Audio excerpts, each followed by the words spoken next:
Right now, on to the point. All of a sudden, it felt like an earthquake hit my house, but from above, saw that the tree had gone entirely through the wall of my house. From fallen trees, flooding, and even potholes, millions are cleaning up after storms across the state. Sellers beware. A new scam is targeting those putting up their cars for sale. What you should look out for. A newly proposed law to help undocumented students work on campus, the protections it could bring. Plus, getting you prepared for the March 5th primary. Tonight, we sit down with 6 candidates running for Stockton mayor, how they plan to address crime and homelessness. But first tonight, alerts remain in effect for much of the state after being hit by a second storm in just a couple of weeks. Thank you so much for joining us for To the Point. I'm Alex Bell. Now, we have seen it all, from flooding, fallen trees, and the ground eroding from under a home. I mean, people across the state are working to clean up today. At least one person in Southern California has been reported dead. Police in Santa Barbara say that they were found in a creek. Officials are warning people to be cautious of mudslides even after the rain stops and to leave high-risk areas. And here in Sacramento, back-to-back storms have caused our roads to take a very harsh beating. The damage has been noticeable all throughout Sacramento County. Roxana Leah spent the day in West Sacramento, where crews are making repairs. A mixture of nonstop rain, downed trees, and standing water leaves the roadways taking the biggest impact and damage. We've experienced a whole host of things with the storms that have come in, with downed trees and, water on the roadway.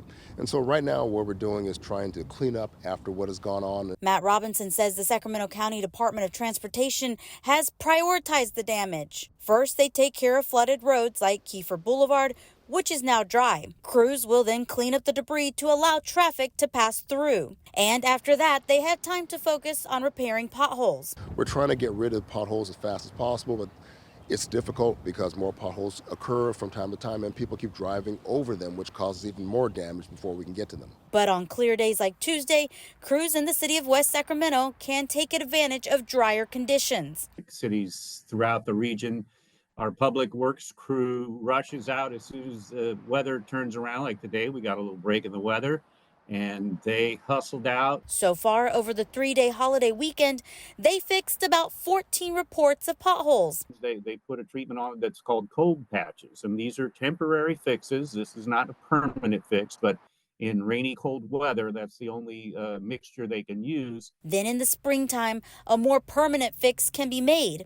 The city of West Sacramento is asking people to report potholes on their app called West Sac Connect. There you can report the location and even post a picture. In Sacramento County, you can call 311 when you notice one. You should always try to avoid hitting a pothole, but if you do... If you are on an unincorporated road in Sacramento County and you experience damage in your car, you can always file a claim with the county to see if you will be reimbursed for it. And anyone who believes a pothole caused damage to their car, they can go to the city or county website, depending on which road you're on, and you can file a claim, but you will have to fill out a form and go from there. And coming up a little bit later in the show, I just want to remind you, we will have our full forecast, so make sure you stick around for that. All right, tonight, law enforcement is warning people trying to sell cars on websites to be on high alert after reports of a new scam. Investigators say it involves the same 3 people claiming to want to buy the car, then driving down the price by pouring oil on the engine. And we spoke with one man who came face to face with the suspects back in December in Truckee. Whoa, stop. And I was like, okay, what is going on? Shut off the truck, jump out. Looked like they had taken like 8 ounces of oil and they dumped it into the exhaust tips, onto the ground, all around the exhaust, a puddle in this parking lot. Right now, Placer County is investigating 3 cases. Nevada County 7, El Dorado County 6, and Sacramento County only says they are aware of the scam. While they work to track down these scammers, the sheriff's office says do not meet up with a potential buyer alone. Meet in a public place, and remember, if you drove your car to the sale without an issue, there won't suddenly be one. Tonight, a new report is signaling that California's budget deficit is worse than projected. You may remember in January, the first estimate was $68 billion. Then the governor's office later said it would be more like $38 billion. But today, the nonpartisan legislative analyst project project a $73 billion deficit. Now, we got a statement back from the Department of Finance about the new report saying in part, quote, From now through April, more than $51 billion in income and corporate tax receipts are forecast to come in. No one can say today with certainty how those numbers may change the budget estimate of a $38 billion shortfall. Tonight, a California lawmaker is hoping to help undocumented college students by introducing a bill that would allow them to work on college campuses. Our Jeannie Nguyen joins us with the details of this new bill and what advocates are saying. Alex, this bill comes weeks after the University of California Board of Regents voted to reject the plan to allow undocumented students to work campus jobs. In a 10-6 vote, the Regents voted to suspend the plan for 1 year. During the meeting last month, President Dr. Michael Drake said allowing this plan to happen would only pose a significant risk to the institution and endanger existing federal grants and contracts. Following the decision, Regent John Perez expressed his frustration. I can't think of a moment where I've been more disappointed sitting around this board table. I think we are taking a pause at a crucial moment on an issue that requires our commitment. Now, Assemblymember David Alvarez has introduced Assembly Bill 2586. If passed, it would allow all undocumented students to be able to get jobs on campuses within the University of California, California State University, and the California Community Colleges, regardless of immigration status. The organization, the Campaign for College Opportunity, tells ABC 10 it hopes the public colleges and universities will continue to work together to have opportunities for undocumented students. A UC Davis spokesperson also told us it is dedicated to striving to empower undocumented students and their families, Alex. All right, Jeannie, thank you. And according to the California Civil Rights Department, state law protects all undocumented workers regardless of immigration status. All right, coming up onto the point, we are getting you ready for the March 5th primary. We sit down with all 6 candidates running for Stockton mayor, how they would address homelessness and crime. We're still tracking areas of rain continuing in the forecast, as you can see, pushing its way eastward, more working in off the coast, what we can expect into our Wednesday. And later, celebrating Black history, we hear from an Ethiopian restaurant owner who uses her business to share her rich culture.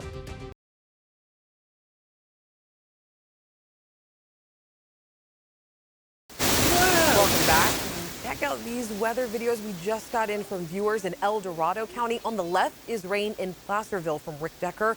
On the right, Gina Brule got some video of hail coming down in Somerset. She's meteorologist Monica Woods. I mean, this storm does not seem to want to let up. Look at this. I know. Gina said, keep the sound up on this one, because you could hear the pelting of that hail coming down. Taking a look at our radar, you can see we're still tracking that band of rain as it moves its way eastward into the foothills, stretching from Grass Valley through Auburn, Placerville, Jackson, Murphys, and Sonora.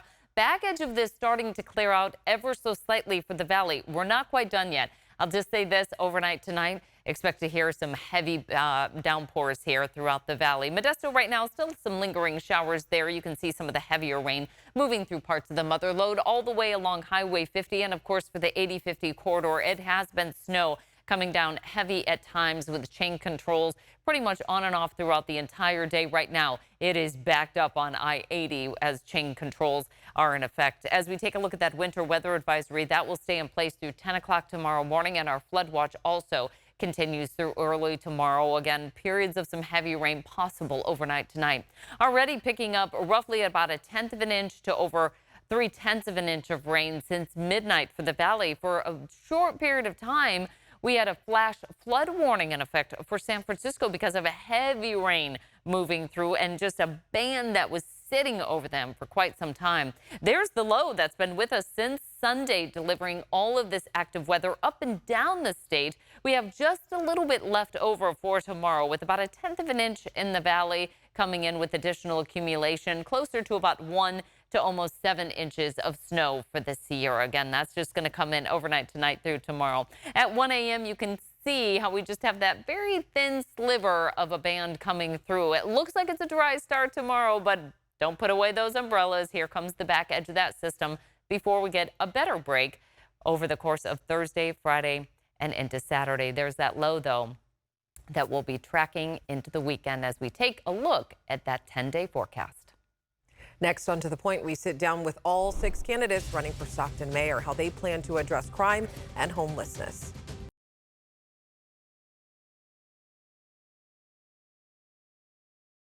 Tonight in Your Voice, Your Vote, 6 people are running for Stockton mayor, and the race could be decided on March 5th if one candidate gets more than 50% of the vote. ABC 10's Gabriel Porras introduces us to the candidates and what they would do about homelessness and crime. 6 Stockton residents. My name is Shaquille Ahmed. My name is Jesus Andrade. Christina Fugazi. Jessica Velez. Dan Wright. Tom Patty. All vying to be the next mayor, and all with a different top issue they hope will resonate with voters this March. Top issue, of course, public safety and the unsheltered homeless are right there and they're synonymous. Corruption and incompetence has to be addressed here in Stockton. Top issue for me is homelessness. I think that spreads over into so many different avenues of concern in the city. I would say public safety has to be first. It's economic development. We have had a declining economy here locally. We've had jobs that have come in through warehousing, but overall the economy has sort of been depressed here. The most common issues, as we all know, the first one is homelessness. On any given night in Stockton, 893 people are without shelter. County Supervisor Tom Patty and former Stockton City Councilman Jesus Andrade favor a shelter-first stance and support having resources at the shelters to rehabilitate the homeless. Let's reclaim our streets. Let's have safe sanctuaries for people to go to so that they're regionally located in all of our major cities. We're not transplanting anybody, but let's get them into support services. We have to be creative and look at all options, because we need to be able to help our law enforcement and first responders to be able to move folks from the street over to temporary shelter, which is the first thing. And the next thing is permanent housing. Councilman Dan Wright and former Councilwoman Christina Fugazi support more shelter beds and prefer to see more housing in certain cases if possible. So that has to be one of the things that we need to fast track in order to get people off the street. The other thing is we need more housing for those that don't fall into one of those categories. We have to keep looking for solutions. Housing first is a goal, but if housing first isn't working, then by all means, let's use every option we have. But shelters are important. Housing is the desire, because that way you can have that wraparound support on the grounds. For Jessica Velez, the founder of a homeless nonprofit advocacy organization, and business owner Shaquille Ahmed, it's about having more resources for the homeless and outreach workers. I definitely want to see a transitional village started here. It is low cost and it allows people to stand on their own feet as opposed to continuing the handouts, the shelter model. I can hire some social workers who can train those volunteers or the task force, So what they're going to do is they will go talk to these homeless people and motivate them to come to the shelters. As for addressing crime, I'm going to send all these teams to different areas, the red tag areas, and have them monitored on. And then also I'll request, all the residents, of those areas, and have them work with us, communicate with us, but the response should be fast from our side also, from the police department also. Believe it or not, there's issues, not issues, but conversations about whether police do help reduce crime or not. A full force does, but it's not the only solution. The other thing that we did during that time is we had a well-run Office of Violence Prevention. We're following the Marshall Plan. The Stockton Police Department's most recent crime data shows an increase of 812 crimes from 2021 to 2022. The department is dealing with a staffing shortage, reporting 360 officers on the force in July 2023, despite being authorized to have 485. We don't have those officers, which is why the chief said we were going to Code Blue, and I felt that was kind of like a free pass for people doing low-level crimes to get away with it. And here's the bottom line for me. Our officers have a tough job, but we need to enforce the law. Period. End of sentence. What I see and what I've discussed with other people in office currently, the lack of communication is what is really slowing progress for Stockton, and that's between city and county, listening to our police officers that are boots on the ground. They have great ideas and they have great suggestions. Mayor of Stockton is part of the Big City Mayors Coalition, and it's access to the governor that only 13 mayors have. And I promise you, I would use that to help drive policy at the state of California level. If we can partner with the private industry and create a job training program that's a gateway to local jobs, I am certain will lessen the crime. You start to lessen your graffiti. You start to lessen some of the local disparities and hardships that many people will experience until they have an opportunity to earn a paycheck.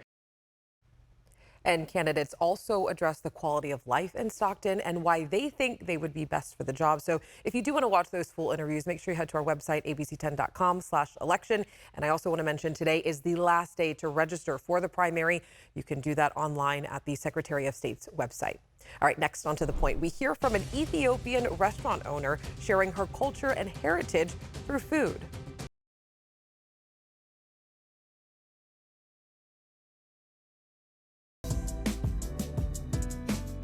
This Black History Month, ABC 10 is focusing on people in our community who make Sacramento so special. Tonight, Roxanne Elias takes us inside an Ethiopian restaurant where the owner says her business is a way to share her rich culture.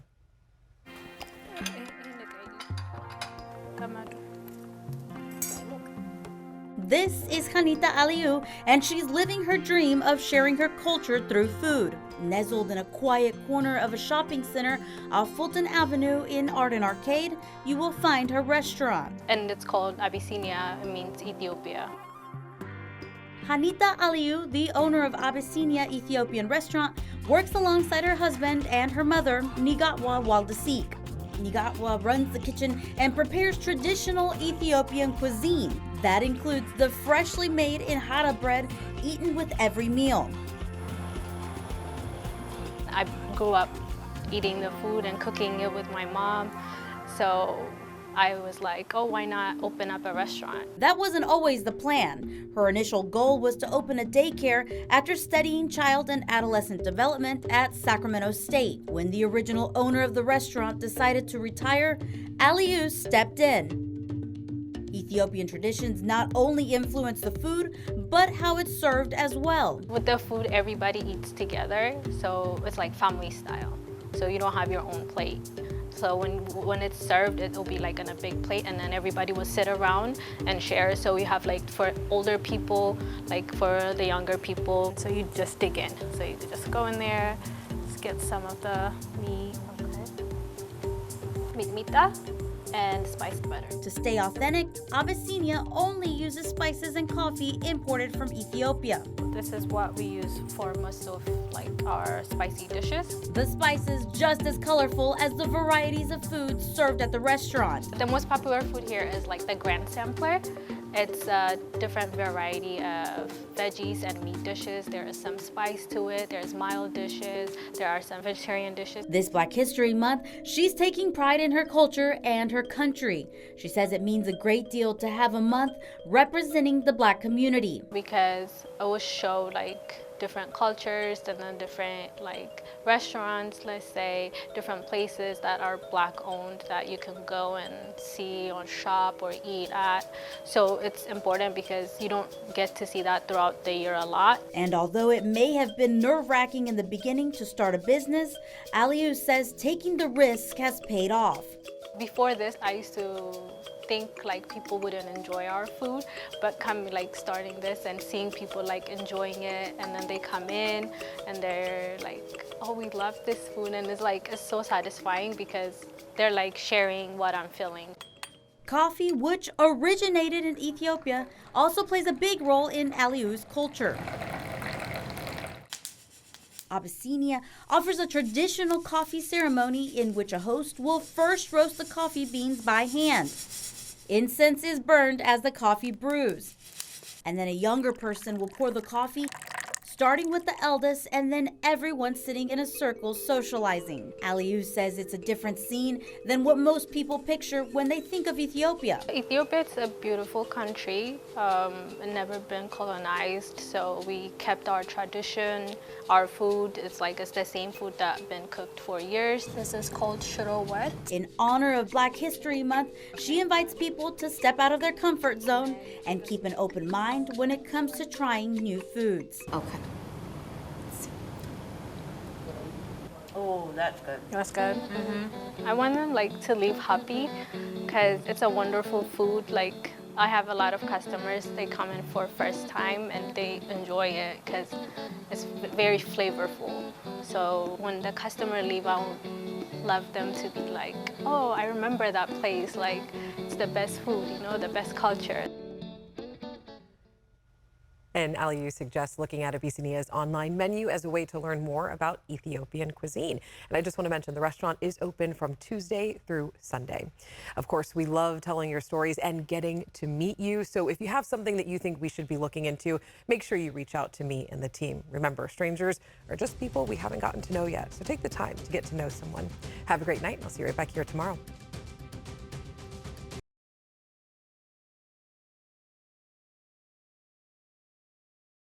Hey, it's Alex. I just wanted to say thank you so much for watching. The To The Point team and I love hearing from you, and I hope that you'll stay in touch. And don't forget, you can always email me and the team at tothepoint@abc10.com, or you can even send us a text message at 916-321-3310.